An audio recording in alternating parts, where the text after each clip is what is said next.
Thank you for joining. We'll just leave a minute or so for everybody to log in, get settled. Hopefully you've got lunch or a tasty treat, something that you can share this lunch hour with us. So very excited to be in front of you virtually today. So I'll just leave a few more people. Hello to Calvin. Hi, Carolyn. Hi, Carrie. Hi, Christine, Joseph, Leah, Linda, Lorna, Monica, Olivia, Piyush, and Sasha so far. So a great attendance today, and very excited to be sharing our 7 tips so you never have to worry about money ever again. So very excited about that. So I'll give a few more seconds here, but as I'm doing that, I will introduce myself and Per. And first off, just want to say a big thank you to Ian, who's below. You might know him, you might see his face, and a big thank you to Ian for allowing us to present to you, and for Samantha for helping with the coordinating. So we're very excited to be sharing our tips. Ian and our team have worked on a few client files together, and we enjoy the partnership and look forward to keeping on working together. So thank you for that, Ian. Thanks for the opportunity. No, certainly our pleasure, and glad you can shed some light on. Everybody wants to be able to get their money sorted out correctly, and I know you guys have some good instruction for that. So you can't guarantee it, but certainly set us on the right path. That's it. No guarantees, but definitely advice and tips will be shared today. So Per and Ian, just confirming that you can see this. All is good on your end? Yes. Very Beautiful. green. Excellent. Okay, I like it. Green money and green future. That's the goal of this presentation today. So we'll get started here. Yeah, you see me, but that's my my profile picture. So I'm an advisor at Assante Wealth Management, part of the WWH Group with Per and myself. Been in the industry for 10 years. Quick background on me. I did my BCom at Queens, then I went into law, and then I said, I don't like law, but I love business, so let's merge the two together, and started at RBC, was there for 5 years, and then I made the jump on the advisory side at Assante. So I'm a big fan of sports and business and music. Those are my 3 big buckets. I played hockey this morning at 6 a.m. today, so I'm primed and ready to go for you all this morning. So that's a bit about me. Wanted to introduce Per as well. Per, you can greet everybody and say a little hi before we get started. Hi, everybody. I'm also an advisor with Assante Wealth Management. Obviously, Erik and I work together in partnership. I'm a CFA charter holder. I'm ashamed to admit that I've been now 25 years in the financial industry, so it adds up after a while. I've got 2 wonderful daughters, 12 and 14, that keep me on my toes. I love to ski, and I'm a power lifter, so that's me. So there you go. Cool. Wonderful. So that's us. Now, in terms of what we're going to be covering today, 7 tips so you never have to worry about money ever again. We'll look at the golden rule of savings. We'll look at some strategies. We'll skip that one for variable income, but we're going to look at the TFSA, RRSP versus non-reg. Won't spend too much time on that. I know you're all accountants, so you have a good level of detail there. If there are questions, feel free, but we'll skip to more strategic options. We'll look at some investment options, and then we'll also share a self-assessment checklist for everybody. So the goal of today is really to give everybody some actionable tips so you can assess your situation, you can see how you're doing, and if you don't have a plan, you can start to put that in motion, and that way you can get yourself on the path to achieving whatever your financial goals and desires are. So I'll pause here. I will say that if you do have questions, please feel free to put them in the comments below. The Q&A or the chat either work. There are no bad questions. If you're shy, you can go on, you can hide your identity and type away, and we'd be more than happy to enter. So this is what this time is for, to ask questions, to provide some intel. So if you do, please use those 2. Per and I will be monitoring throughout. Cool. So let's get started with tip number 1. Actually, before we get started, let me ask everybody a question. And I can't see all your faces, but I'm going to ask when you want to stop working. I'm going to pick on you, Calvin. Calvin, do you want to work until you're 70? How about 80? What about 90? I'm guessing not. So the reason I ask this is the goal of financial planning and the goal of taking care of your finances is so you can decide when you want to retire. When you want to retire, when you want to buy a home, whatever your goal is. But the goal of planning is to give you the most options possible and to allow you to do things on your own time. That's why we do this. And that's why we want to share this with you, because it is powerful. And if you take the time to set your plan, you can choose pretty much whatever you want to do. Now, I don't know if you can buy a ticket on Jeff Bezos's rocket ship. You might have to have a few things pan out, but if that's your goal, power to you. I'll see what we can do to help on that front. Okay, Linda, within 2 years, that's great. We'll share that with your manager, and we'll see if they can get you on that track. No, but that's great. I mean, that's part of it. Hopefully, you have a nice amount of savings already, or a windfall, or you can go out and live in a jungle somewhere where the expenses are minimal. But all kidding aside, I mean, that's the part of this. It's a bit of an art and a science. You want to have a goal in mind, and then you want to work towards that. So that's what it's all about today. And then let's get into the 7 tips so you can retire within those 2 years, Linda. Ta-da. Okay, so tip number 1, question we often get is, how much should I be saving? And there's 2 parts to that. One, our golden rule of savings is that you want to be saving between 15 and 20% of your gross income annually. Now, a few things to delve into here. So now we're talking about gross. So when you see your paycheck amount that hits your bank account, that's net. That's net of deductions, CPP contributions, EI.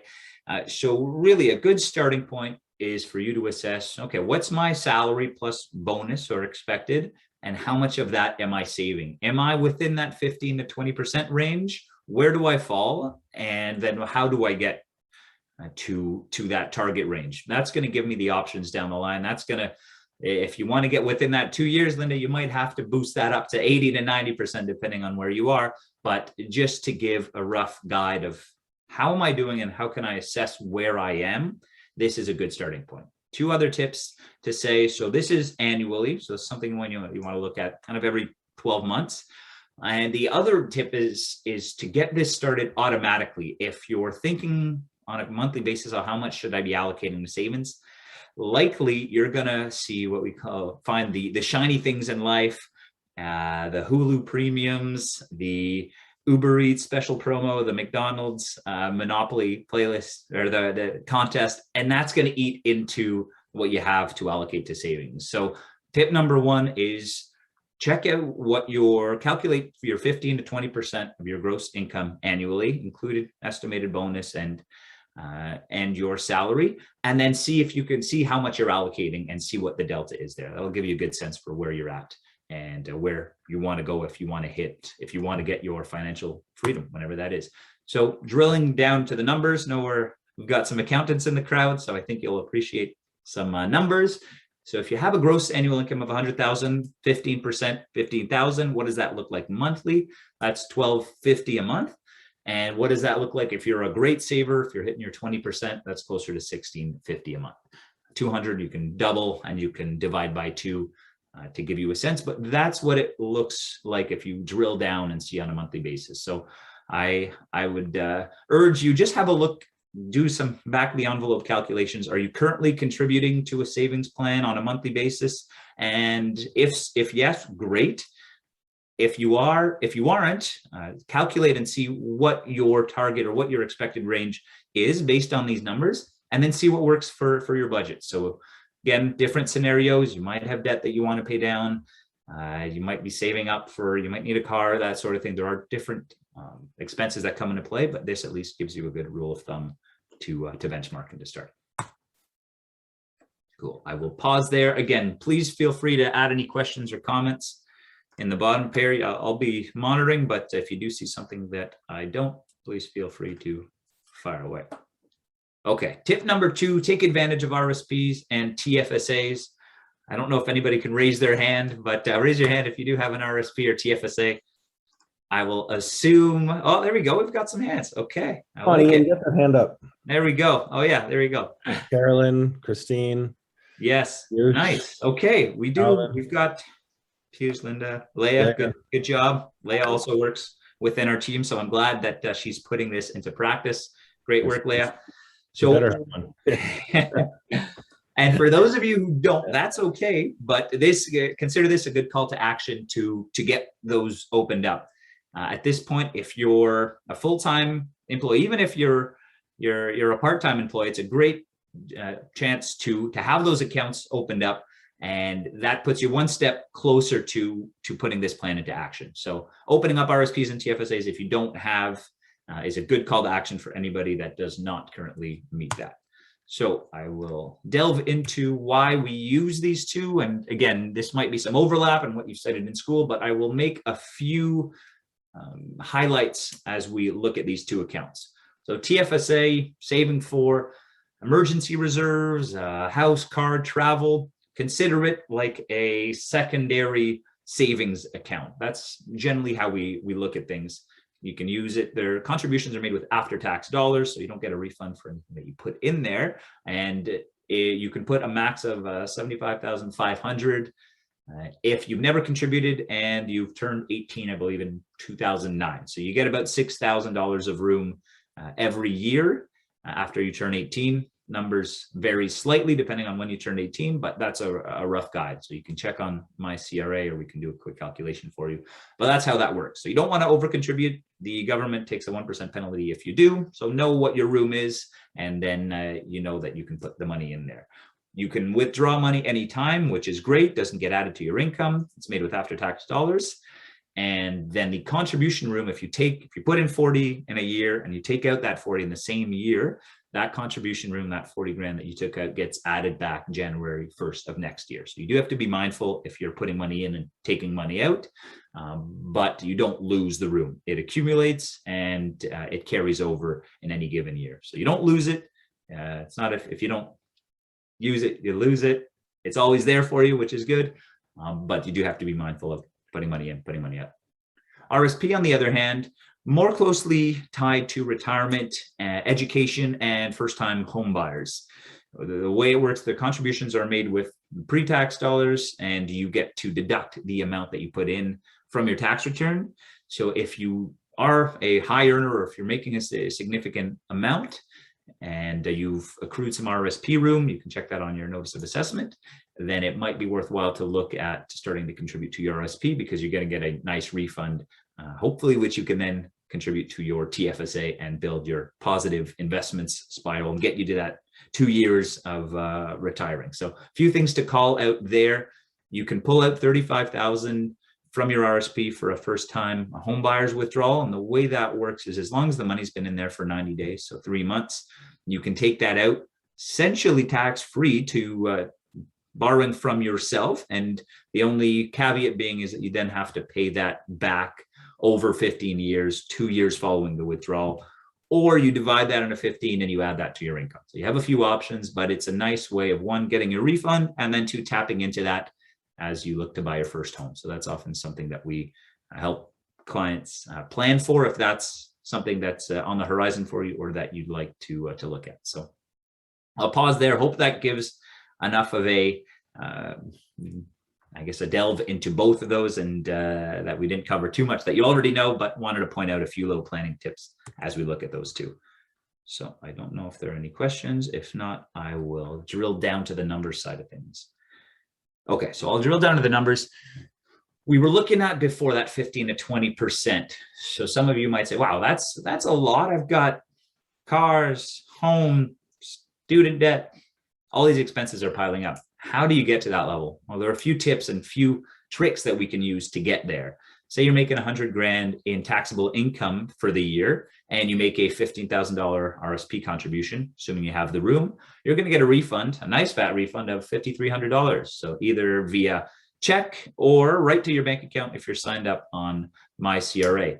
So what that means is you're effectively turning 15 into more than 20 by being strategic with your allocations. So that's one tip. If you are a high earner and you do have the RSP room and you have the cash available, that's one way to boost your savings, using what you have available to augment that 15% to 20% by being strategic. Okay, and then the refund you can either plow into your tax-free savings account, or you can use that to pay down debt. So a few options, or a little bit of both. But we can see by being strategic in this way, you can hit those savings targets and then have some additional money left over to filter down into your other either savings goals or expense goals. So, and you can multiply that by 2. Now, I know you all know about the tax system, but because we have that progressive system, if you're making over 200,000, very successful, and you make a $30,000 RRSP contribution, that refund is close to $15,000 because you're in that 50%, 52% tax bracket, which is a nice savings boost. So the more you make, the more valuable those RRSP contributions are. And just to illustrate over a drawn out period of time what that net difference is. So if you pay yourself, i.e. save 15% versus the 20%, the net difference over 25 years based on 7% net returns roughly, so say growth portfolio, gives you about 340,000, call it 350. So what's that? The price of a condo somewhere in Costa Rica or a timeshare. So it is significant, just all depends on how you want to live your life and how much you can save. So that's ultimately the net difference in doing those two. So just wanted to share that, and that way you can decide whichever way you want to go. Okay, I'll pause here. Just have a quick look there. I think we are all clear for now. As I said, if there are any questions, please feel free, post away. If anything triggers some ideas, be happy to take that on. Okay, tip number 3. This one's one of my favorite tips. Take all the free money you are given. Free money is the best kind of money, and there are a few ways of doing so. And the best way is by taking advantage of the defined contribution pension plan that MNP has graciously offered. And that is for permanent or regular team members that have at least 12 months of service. So if you do check that box and you are not yet part of the plan, please either email Ian or Samantha, I believe your HR team, and they can give you the details. But essentially, if you put in 4%, M&P will match 4% and hit up to that 8%. So if we're looking back at how do I get to that 15%, we've looked at RRSPs as one way to boost that. And this is another way of turning 4 into 8 to get closer to that threshold. So wonderful way of boosting those savings, taking the free money. I believe there is a vesting period, but don't worry about that. Take the 4%, contribute up to that amount, and then watch those savings grow. So I would definitely urge all of you, if you haven't yet and you qualify, to please sign up for this, get the information via HR, and start putting that money aside and getting that matching, which is a wonderful offering and plan from MNP. So good job to Ian and the team for offering that to everybody that qualifies. Okay, tip number 4. Don't go all in. Now it depends. We've done this presentation for some different clientele. We've done it for sales individuals that are commission based and love the new and exciting. We've done it for accounting teams. We've done it for mid-level managers. So different individuals fall on different risk scales and risk profiles. But something that we get often is, hey, what about this newest craze? Is that something that I should be looking at? Do you have any hot stock tips? What do you recommend on that? So what I will say on that front is be careful of the trends. We see this often, and it comes every few years. I remember back in at least my university days, the weed bubble craze was captivating everybody's attention. Same comments as I see now. Oh, the stocks are going to go to the moon, and this is the one-way ticket. The difficulty is, yes, you can make money like a casino, but the difficulty is that this isn't something that's sustainable. These bubbles will come up every so often, and yes, people will make money more often than not. You'll hear about it when they do, and you won't hear about it when they lose money, and there's a lot of lost money in there. So what I would say on that front, if you're passionate about any of these industries, by all means, dabble, but be sure that 1, you're not going all in, and 2, that you're carving enough aside for yourself so it's there when you need it. So that's what I will say on that front. One example to outline this. So this is a picture of Zoom Technologies, which right before the pandemic hit, the stock was going through the roof. Mostly day traders were buying this because they said, oh, Zoom Technologies is going to change and radicalize the world as people are working from home.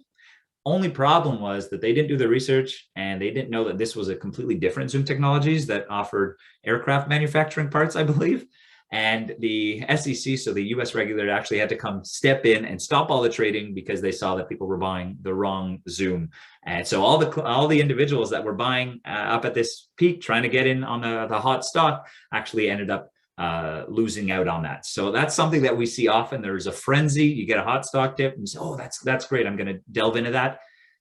If you are passionate about something, do your research, check it out first. Make sure you're buying the right stock and the right security, because there are times where you can lose money. That's why we're in the position that we are, and that's why the investment professionals do what they do.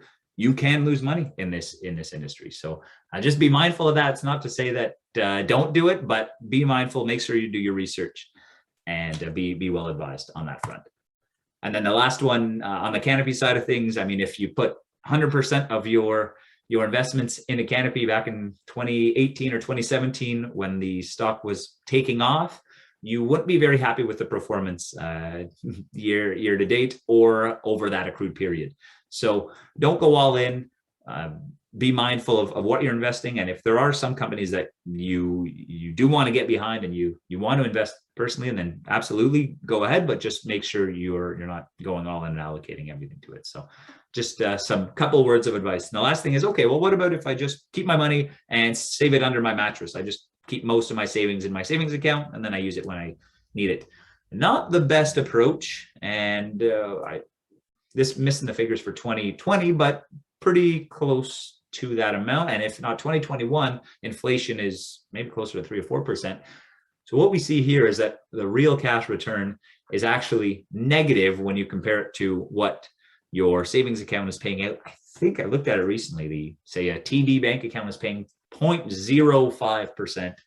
I'm sure most of the big banks are within that realm. They generally have a promo offer for the first 3 months, and then it drops way down. So if you have most of your money in a savings account, you're getting essentially zero, and inflation is going up to 2, 3, 4%.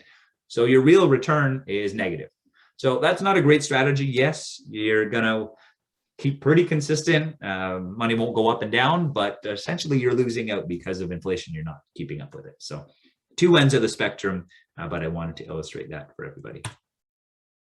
Cool. Now putting that all together, so this green line here, cost of living increase. So your average inflation around 2.2%.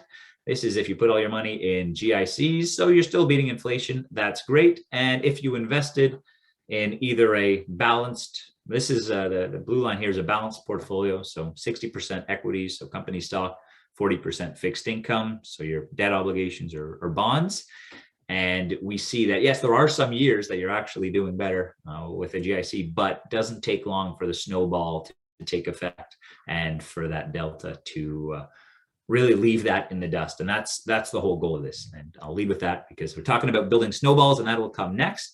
But that's all of this encapsulated into one as to why we invest and why you want to be smart with your money. Cool. Okay, so tip number 5, I mentioned the snowball. Start early. What I mean by that, and let me paraphrase from my good friend Albert Einstein, RIP, the most powerful force in the universe is compound interest. Believe that came from his very mouth, and if it didn't, take my word for it, please. So what we mean is build your snowball and start early. Again, it's never too early to start. And here we're talking about, yes, putting money aside, but the second part of it is also building that habit. If you're used to putting money aside, even if it's 4%, if that's the max that you can do right now, that's fine. Build that habit loop. It's much easier to then add on to that habit by increasing it as you can than it is to say, okay, for the next 10 years, I'm not going to save for my future because I really need the money and I'm living hand in hand. And then to start down the line where you have to do some catch up and now you have to start building that habit, much more difficult. So if you start that at an early age, even though you're not hitting that 15 to 20, that's okay. Start doing something, start automating it, and make sure that you're contributing on a monthly basis. And that way you're building that habit that's going to help you down the line. So one important formula that helps illustrate this is 7% equals 10.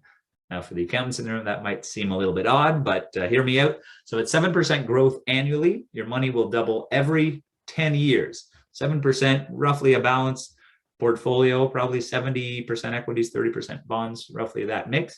So money doubles every 10 years. And really the name of the game at this point, if you're just starting out in your career, you might have 20, 30 working years ahead of you. Depends, or two, Linda.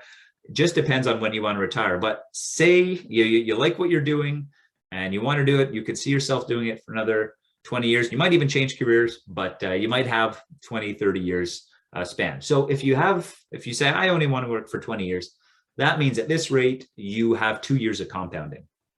So if you start today, if you have 250,000 saved up today and you do nothing, you leave that, at the end of that 20-year period, you're going to go 250, 500, 500, $1 million, and then you have $1 million to live off of from the rest of your life. So, difficulty is if you only work 20 years rather than 30, then you have much longer time period from which to live off of those investments, and that will decrease the amount that you can take. But just for illustrative purposes, that's what that looks like. And now if you said that you only wanted to work for, if you want to work for 30 years, then you get the 3 compounding periods. So 250, 500, $1 million, $2 million. That's pretty powerful for just having the money invested and working for you. So that's how that works. And that's what we talk about when we say build your snowball and start early. Cool. So this is just with the numbers, and that example shows you how you can make your first $1 million. So if you want to make that in a quicker time frame than 30 years, then you just have to put more money aside and start your snowball earlier. But if all of you want to be millionaires, here's an actionable plan on how you can do it. Start with 50 grand and put another 500 in monthly, and 30 years without really working on it, you will have your $1 million from which to live off of. So just the power of compounding and snowballing in effect.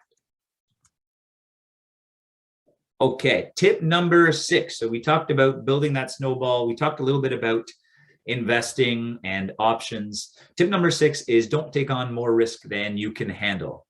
And what I mean by that is really there are ways that you can lose money when you invest, but the predominantly the way that you do lose money is when the emotions get the best of you and you either hear the news. I mean, a recent example was COVID. If you did have a significant amount saved and you panicked for whatever reason and you sold out when the market was heading down, it's very difficult to retime that entry, more so because the receptors are just hearing the negative news and you don't know when to jump back in. So often, I mean, the only time that you do technically lose out is when, one, you've taken on a little more risk than you're comfortable with, and you are not comfortable kind of sticking with the plan. So if you do sell out when the market is at a low, you tend to then buy back in when things are a little bit rosier, and that's when the market has already jumped up and recouped for the most part. So that's generally the only time that we really see big losses in investing, at least in our realm, because generally we work with managers that are quite well diversified. But the power of working with an advisor, I'll get to that soon, but the biggest difference generally between the average investor, so somebody who's a DIYer, and the S&P index, so if we look at that, and even a 60-40 portfolio, this is an annual return, say over 20 years. So hitting that 7% that we looked at previously. The big delta between this average investor and the 60-40 is what we call basically a balanced portfolio. So nothing too crazy in terms of risk, but there's still why that 4.3% delta, that being the emotional side of things. That's when people start hearing the news and they decide, I'm going to jump out of the market. You miss some of the best days when you do that, and you generally jump in after a few good days. So that's really the only time that you tend to underperform, is when you're either taking on too much risk or you're not working with somebody that can guide you through those difficult times. So just this was from one of our fund providers, and really goes to drill this down, is that individuals who are DIYers redeemed, 5 times more than advised investors when looking at the COVID period. So, that's 1 in and 5 roughly that people that didn't have an advisor did redeem, and that's when you see it. You see it on your statement. You get a negative. If you redeemed in that year, you're probably showing a negative for the year. And if you stayed invested, you're probably in the double digits and close to the 15, 20%. So it is significant. And it just goes to show that in those times, that's when you want somebody kind of in your corner, helping and guiding you through when all the noise that you hear from the outside sources is telling you to do something else. So it is myopic what we hear on the news, and doesn't dictate the underlying investments, but that's when we earn our money, and that's what we do. Okay, so leading into that, number 7 is keep yourself accountable or find yourself a pro. A question for you. Anybody know who that is? I would hope so. So that's Roger Federer, and one of the greatest, most celebrated tennis players of all time. I think he's 36, 37. You can correct me if I'm wrong, but he's still one of the top performers in his sport, which is remarkable. And he still works with a coach. So even if you're at the top of your game, you can still work with a coach to improve and keep on top of it. So same adage goes to the investment side of things. If you're really serious about it and you want to achieve your goals and you want to get there faster, work with somebody that you can trust, and work with somebody that's going to keep you accountable. It's easy to kind of put things to the back burner, and easy to forget, oh, I should have done my RRSP this year. I didn't. Well, what are you going to do? Maybe I'll do it next year. Working with somebody to keep you accountable is paramount to success. Same way in fitness. I mean, you're twice as likely or 3 times as likely to achieve your goals if you're working with, say, a fitness coach or somebody that's there to challenge you and guide you and motivate you. And same if you play hockey, if you play sports. All these sports now have skills coaches that are there to help these professionals who are the best in the world. Austin Matthews still works with a skills coach to help him work with his shot on a basically weekly basis. So there are these options available, and it does allow you to succeed, and to succeed at a much higher rate. So just a tip on that front: work with somebody that can help you through this and that you can benefit from. So quick little summary for everybody before we get to the Q&A, and I hope there are some questions. So I'll give you a minute or so to think of your best ones or anything that you'd like to share. So here's a quick summary. Save between 15 to 20% of your gross income annually. Bonus points if you can automate that. That's wonderful. Use your RRSPs and TFSAs. If you don't have any of those accounts opened up yet, please get those opened up, or reach out to Per and I. We can help you with that. We can get those started. You don't have to contribute right away, but at least you have those. You check that box and you're ready when you want to start saving. Number 3, take advantage of the free money. Message Samantha or Ian or your HR team to get the details on the M&P DCPP plan, which you can get 4% matching, so 8%. That is a great incentive to boost those savings and to get you on your way to that 2-year retirement. 4, diversify your savings. So don't go all in. Don't buy. I mean, by all means, if you're interested in the crypto side of things, get some exposure to it, but don't put all of the money in there, because you want some to last and you want some to be there for you when you need it. 5, start your snowball now. So if you've got your accounts open, and it's just a question of figuring out where you want to put the funds and how you should do that strategically.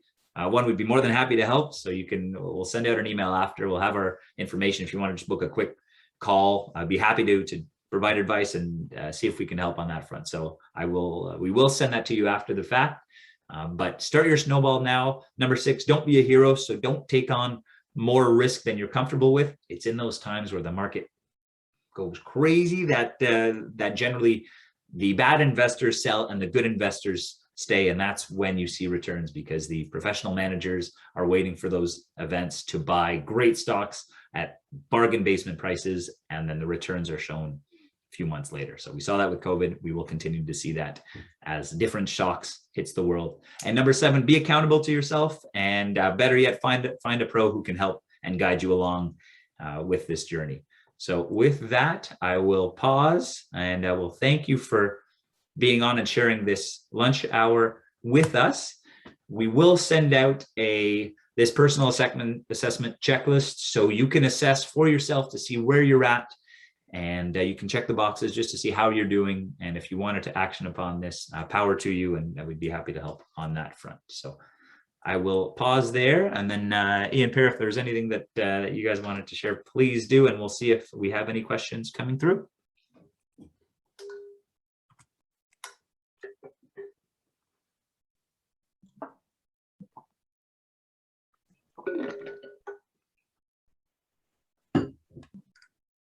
That's great, Eric.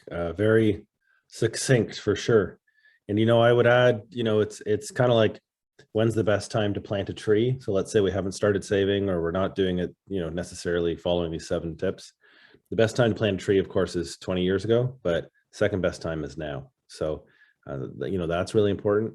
I also like, showing up RFED there. He uses a coach. But even if you think about, you've gone through weight loss, or you're at the gym and you're trying to hit certain goals, having or you're just trying to grow your business, right? Let's say you guys are all trying to make partner at M&P, and you're trying to grow the business you bring in for M&P. You probably have some form of mentorship or accountability coach.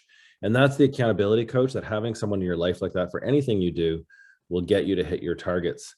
I know I've worked a lot with, Eric's dad, Jeff, who's held me accountable to my goals and targets, which has been really great for me in my career.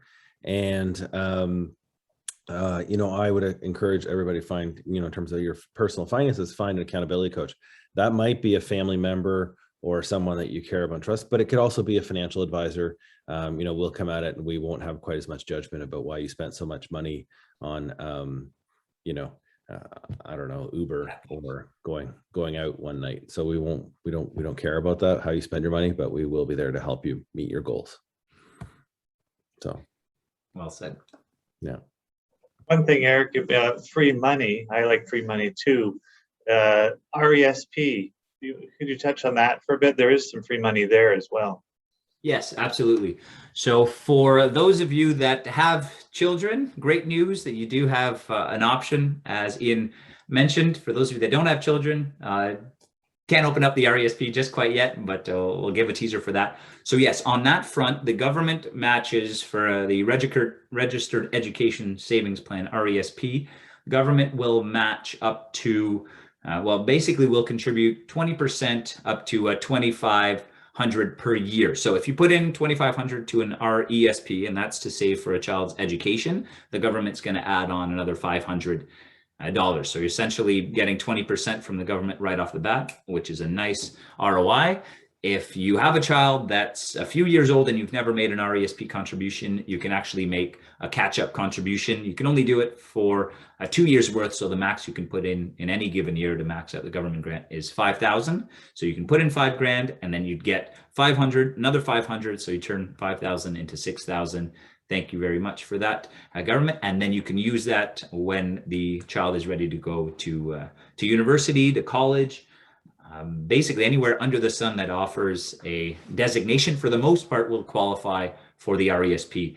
And you can use that for tuition, textbooks, meal plans. I mean, anything under the sun that's related to education, you're able to withdraw. The way taxation works on that front is that there are 2 buckets when you contribute to an RESP. One, your own contributions, which are always tax-free, and then the grant, which the government provides, and the growth on the grant and the contributions. So the grant and growth bucket, that is taxable, but it's taxable when withdrawn in the hands of the beneficiary, who is generally younger and most oftentimes not earning an income. So you're essentially shifting money from tax-paying dollars to somebody that's not earning an income, and they have to pay no to very little in taxes on that. So a few structures on that front, but that's how the RESP works. You can keep it open for up to 35 years. And if you open a family plan, you have multiple children, you can create a pool from which to share all the grant and growth between the different beneficiaries. What if my child doesn't go to school, or they're not shaping up that way? That's okay. You still have a few options. One, if you have multiple children, like I said, you can allocate it to the different children if you're in a family plan. And 2, if that's not an option, you can withdraw at least your contributions to or transfer your contributions to an RRSP. You'd have to pay back the grant in growth, but at least you get to keep those the contributions. So there are a few options there. That seldomly happens in the case where you have to close down an RESP. There are so many options that generally all those funds do get used up. for children. So a great way to start saving. We did a young family checklist. I'll run through that quickly if that applies to anybody. But basically, 3 big things that we like to advocate for young families or families that are trending in that area is 1, education savings. So open up an RRSP account. You can do that as soon as you have a SIN number for your child. Contribute $2,500 a year or $208.33 a month. That gets you to that max. And number 2 is to get life insurance to protect your family. So there are 2 types of life insurance. You have permanent insurance and you have term insurance. We generally always recommend, at least for the younger individuals, to get term insurance, which covers you for a length of time, kind of like your car insurance. You pay into it, and if you no longer want it, you just stop paying, and no recourse, but you don't get the coverage. And essentially that covers you and your family in the event that you pass away, or that your spouse unfortunately pass away, and your family is at least taken care of. So generally we want to make sure that you can pay off all the debts and you have some income to live off of. So to help grieve, it's a morbid side of things, but it's an important side. And that's number 2, when we want to set your family up for success. Get some coverage and make sure your family is covered and you can focus on changing the diapers and doing all that fun stuff. And then the last one is to get your wills done and powers of attorney. So if anything were to happen to you, then you do have those instructions there, rather than letting the courts decide who's going to take care of your children, which takes 2 years and is an unfortunate process for everybody. So those, for anybody that's in the new family side of things, those are the 3 tips that we like to share with you. So hopefully that's helpful. And I see we do have a question on that front. If your savings are limited, is it better to focus on an employer pension rather than RRSP, or take advantage of the free money? Good question. What I would say in that front is, 1, take advantage of the free money. So start with that. If you can do that 4%, turn that into 8%, that's wonderful. And if you have more, so I would say try that for a few months, see how the cash flow goes, and hopefully you can successfully live your day-to-day without having to resort to chickpeas and lentils for lunch. And if that's the case, then the next option to keep boosting those savings, if you are full-time and you're making more than, say, $50,000 a year, I would say start putting money into your RRSP, even if it's $50 a month, bi-weekly, however you'd like to do it, just to get those, to start building that habit, and to then get that refund as well. So you're going to be benefiting at the end of the year, or in April when you get your tax refund. And then you can use that either to go to your TFSA or to pay down debt if you have. So those would be the tips. If you're just looking to start, don't know where to start, that 4% is excellent. And then any top up to the RRSP. So I hope that helps in that light, but a great question. And if there are any others, I will. Eric, we got another one here for you. Ooh, Calvin's asking, and put on your crystal ball hat here. What is your prediction on the next stock market crash? Given the high inflation, Calvin's concerned there might be stagflation sticking around. Yeah, good question, Calvin.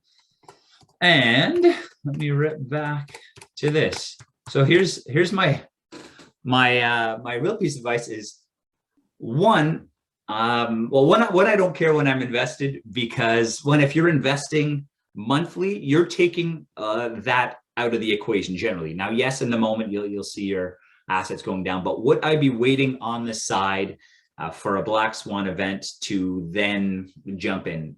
Absolutely not. So 2 things that I would say on that front. Yes, like we are seeing inflation, and that will likely continue for the next foreseeable future, but it's not here to stay for the next 10 years. So what that's going to mean, as inflation will rise, which we're seeing already, that's going to put downward pressure on stocks. So the returns that we're getting in the last 3 years, which were fantastic double-digit returns, that we're likely not going to see moving forward, but you're still going to see pretty good to modest returns. I mean, I think on a balanced portfolio, we're looking at 5 to 8% annually is the expectation, what generally we're hearing from investment partners in that front. Whereas the last few years, you've been in the 10%, maybe 15% range. So yes, returns are generally going to come down as costs, i.e. inflation, rise for everybody.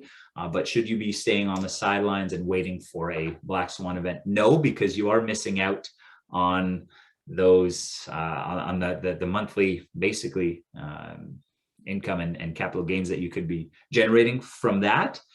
And two, if you're working with diversified managers that are seeking out companies that are, I won't say recession proof, but are that have sound business models that aren't going to be as affected with these different, I mean, you think of the Microsofts of the world, companies that are required. I mean, if people need either Microsoft, they need those services to run their businesses. You're not, if costs go up, that's almost a non-negotiable. So people will keep paying those. So if you're working with managers that are finding those companies, yes, if there's a correction and things go down, you might see those companies also bounce down, but they will come back quite handsomely if they have sound business models. So in terms of what I see, overall reduced returns, if you're looking at your portfolio over the last few years, if you're keeping the portfolio the same, likely you're going to see reduced returns over the next 2-3 years. That's just a reality of things. We're in a beautiful environment, very low rates, and companies doing quite well. Now, but is that preventing you from investing? Absolutely not. To the contrary, I mean, you want to start building that habit loop. There will be some opportunities where sometimes you might have cash on the side for whatever reason, and you might see a big drop in the market. So rather than run and hear the news and, oh no, the Dow and NASDAQ have dropped 30 points, run, you want to put on your contrarian hat, and at that time you actually wanted to buy in if you're in that position. But otherwise, I would say, don't worry about that. Worry about working with good managers and people that have you invested in something that you're comfortable with, and keep investing throughout, and you will get rewarded handsomely rather than trying to time the market. Long-winded answer, but hopefully that gives you some points to wrap your head around. So thank you for that.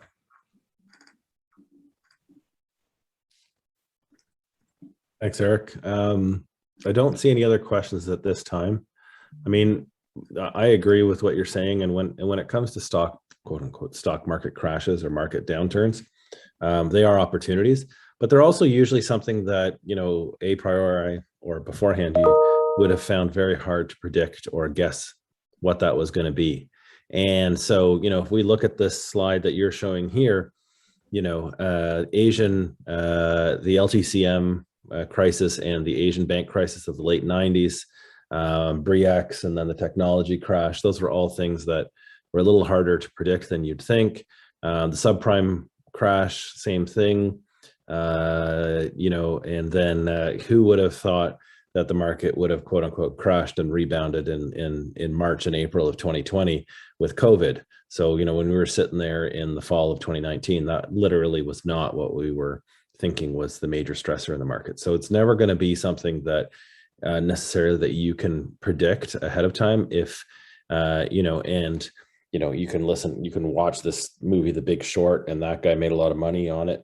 But, you know, there was a lot of people that lost money as well. So on trying to predict shorts and have, you know, continually predicting doom and gloom and maybe not getting that. And so being in the market, having a discipline where you're putting money in every month, when things go down, stocks are going on sale. We like buying stuff on sale. If these are still good companies and good managers that you're investing in, then your stress is going to be low. You're going to say, yeah, you know, I like this type of shoe, and I'm going to buy more of these shoes going forward when they're on sale, right? So it's the same kind of thinking. Yeah, good point. Yeah, and I'll just chime in. I'd agree. That's you know, our clients, they work with us because we're professionals and we know we're experts in our field. So we help them. So same with financial advising and planning. It's, you know, yes, we can go out on the market and buy something today, but do we know, you know, is that a solid company? Is it, you know, if it goes down, should we get out or should we just stay in and ride? You know, when you're dealing with investment advisors like these guys, it's, you know, they know because, you know, and if they don't know, the managers know that they work with. So that's a big piece to me is, yes, we could do it ourselves, but as you know, some of the charts have shown, it's really helpful to have that professional advice. So thank you guys for taking the time. And that's huge for me. And then also I like the planting the tree. You know, when do you do it? Well, can't do it 20 years ago, do it now. So start saving $50, $100, and just put it in the market, and the market tends, just like this chart, just ups and down, but it's going up. So thank you guys for the presentation. I think it was a good summary, and encourage people to reach out to you. You guys are the experts. So any questions, feel free to email or call these guys. They will pick up the phone, and they like talking. So We do. And thank you, Ian. I think we really appreciate the opportunity to come here and speak to M&P and its team members again. And, we're here to help both M&P team members and your clients. So if you have anybody that needs help, don't hesitate to reach out, of course. And absolutely. we've been, as you know, we've had a good partnership, and we've been very impressed with the expertise that M&P brings to the table as well. So on that note, we'll thank everybody for joining us today. I hope that provided you with some context and some action items as well. So we'll share that self-assessment checklist so you can have a look and review with your personal scenario. But that's really the goal today, to encourage everybody to dig into this and make sure that you're putting yourself in a position to succeed down the line, so you can choose when you want to retire, when you want to buy a house, whatever that decision may be. So I'm very excited to have shared this with you. So big thank you to Ian and to the team, and wishing you all a nice rest of the day and the rest of the week. So thank you, everybody. Thanks, everyone. Thanks, Erik. Thanks, Per.